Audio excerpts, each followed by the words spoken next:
right, everybody, we are in the Callaway tour truck with Kellen Watson, a tour rep for Callaway, player development, and we're in the top level of the Callaway tour truck. Let's start here because I know one of the things that you guys have been kind of integrating into your team here is kind of this holistic approach to tour performance, player performance, particularly around data, metrics, strokes gained, things like that. Talk a little bit about maybe that process and maybe some of the meetings you have right here as guys look to attack a course. Yeah, we do. We have a couple guys back in Carlsbad that really crunch numbers, and you can, I mean, if you can understand all the statistics that are brought to us through either the PGA Tour or ShotLink, it's it's a large amount of data that needs to be kind of cycled down to a point where it's understandable not only by us but when we relate it to the players. So it's been a huge help for them to kind of collect it, analyze it, and then kind of summarize it in a way that we can easily process that and then give to the player. There's a lot more. There's kind of a when you're in this kind of this level of golf and these guys, the statistics. It's a lot easier for us to interpret what they're saying. Because some people kind of get carried away with what just the statistics say in general. So it's stroke gains off the tee, strokes gained this. So there could be a guy say their strokes gain is kind of on the lower side off the tee. But you know that essentially that's all based off of all the players that they're playing against. So, and we went over this maybe last week, a couple weeks ago. It's just like strokes gained were down off the tee. But I mean, when you got to the point of it, when you're looking at total driving efficiency, he was actually in the top 20 on tour. So there's a lot of ways to kind of take all of this data and for us to interpret it to them, that makes a little bit more sense, because you get a guy who's down on strokes gained off the tee, but efficiency's way up. That means obviously it's not as fast as the 20-some 33-year-old kids that are swinging at 125, 130 miles an hour. So there's a lot of stuff that kind of you can speak to some, but you might essentially let a couple others go. Also, you get statistics that might not match up with what the coach and the player are doing at that time. So it is great to have those guys back in Carlsbad kind of crunching and analyzing everything that's going on and putting them into decks that are very easy for us to interpret and then also to share with the player. I think it's something that we kind of tried to get their whole team involved with, whether it be their swing coach or essentially maybe it's their physio that needs to work on the body to get a point to where we can make things really happen. But it gives us a very solid baseline to not only tell our players, but to tell maybe non-staffers that are using our equipment too. This is where we can improve. This is where we can make things more efficient. So it has integrated itself kind of slowly, but we've kind of run with the ball since we've kind of gotten this whole statistics department. Right. So, it kind of is a unique approach, right? You guys are making adjustments to the golf clubs. You guys are looking at, lie angles, loft, ball flight, but now you have some data to sort of back that up, identify some trends, and maybe even make some tweaks to equipment that players aren't seeing, maybe even without that data. It's a cool, holistic approach to playing better golf out here on tour and hopefully winning tournaments and making money for the guys. That's a big it's always deal. nice to celebrate on like an early Monday morning when we get to the next week, in general. So, well, let's talk a little bit about just the season in general. We're getting down to the end of the year. Callaway Elite. Talk a little bit about some tour adoption.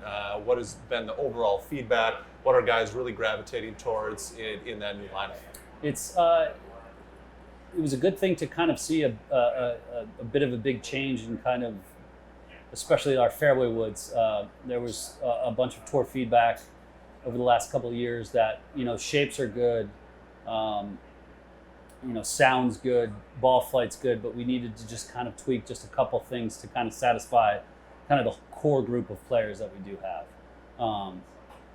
You always have your outliers of this is what I need, but usually you have a pretty good consensus of people that'll give probably the same feedback. So the kind of the standing wave that we've integrated in some of our fairway woods has been it's been a huge development for some guys, and it's been kind of just like an incremental growth to some other guys, but it's fit, our staff a little bit better than what we've had in the past. And then kind of move on to the driver. The shapes really haven't changed for us too much. Obviously, the AI 10X Smart Face has changed just a little bit from last year. Just a couple more iterations that they've gone through and collecting the data on hits, across the face. And obviously out here, we don't stray too far from the center. So there's ways for us to optimize what they're doing with the AI models to kind of, get everybody in a better place when it comes to all their drivers. Shape-wise, really haven't changed much.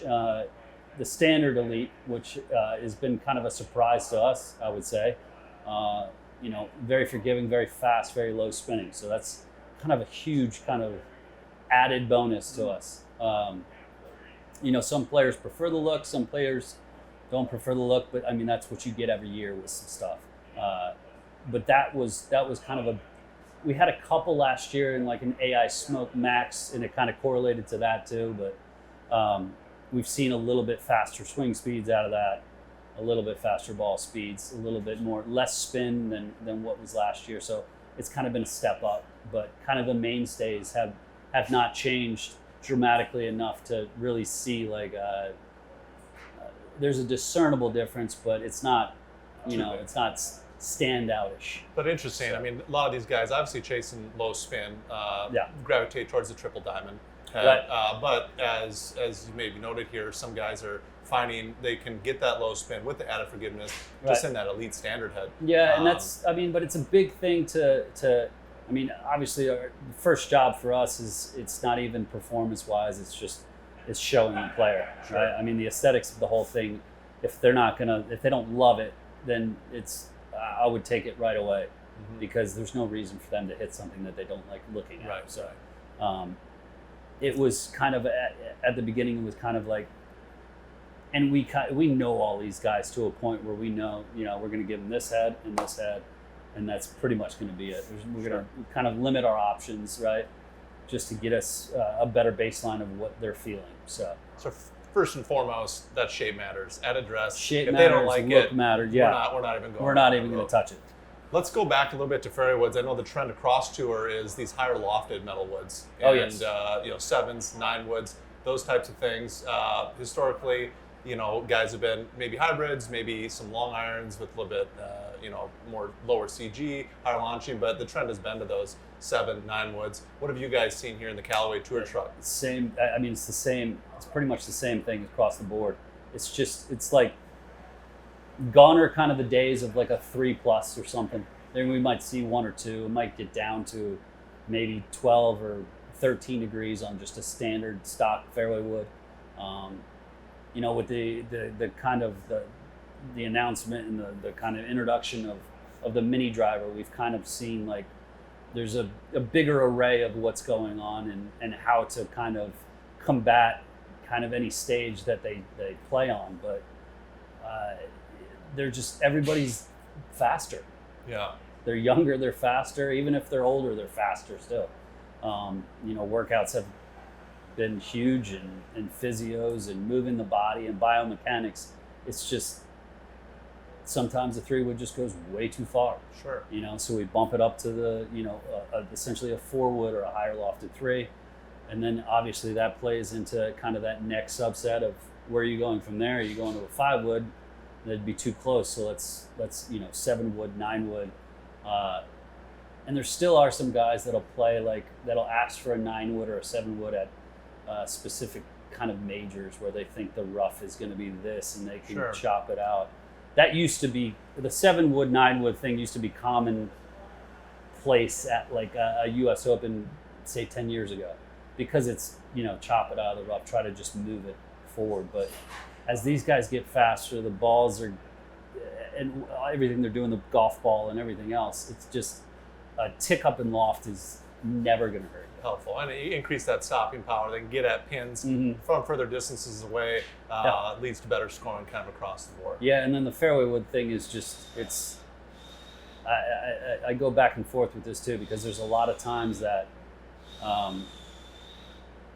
there's either a multi-use to it or there's a single use to it. So, I mean, you got some guys that are like a 50-50 tee club, fairway club, and then you got some guys that are like a 70 off the tee, 30 off the fairway. I'm rarely going to try to go at this on a par 5, and those are usually the guys that have a little bit more strength to it. So it's usually driver and then like a 5-wood into a par 5.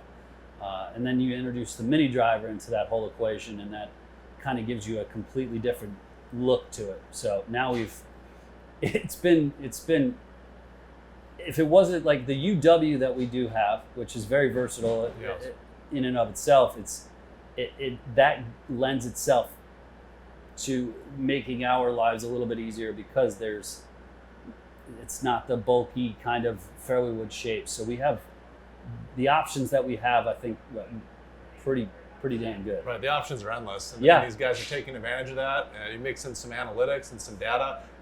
It's hard to stop. And it's an easy formula to shoot good scores out here on tour. Right. All right, well, last question for you.